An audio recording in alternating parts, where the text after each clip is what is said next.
નમસ્કાર મિત્રો, વિડીયોમાં તમારું સ્વાગત છે। જી હા મિત્રો, અત્યારે હાલ મોટા અને મહત્વના સમાચાર સામે આવી રહ્યા છે। તો રાજકોટનો લોકમેળો સમગ્ર સૌરાષ્ટ્રમાં સૌથી મોટો લોકમેળો છે।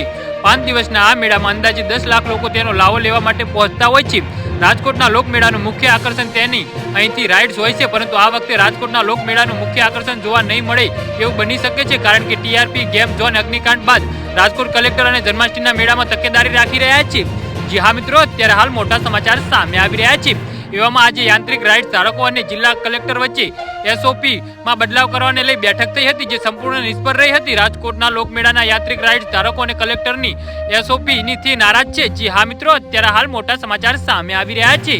તો મિત્રો, સમાચારમાં વધુ વિગતવાર વાત કરીએ તો રાઇડ્સના સંચાલકોને મેળાના નિયમો હળવા કરવાની કલેક્ટર સમક્ષ માંગ કરી હતી। જો કે અગ્નિકાંડ બાદ તંત્ર કોઈ પણ છૂટ આપવા માટે તૈયાર નથી।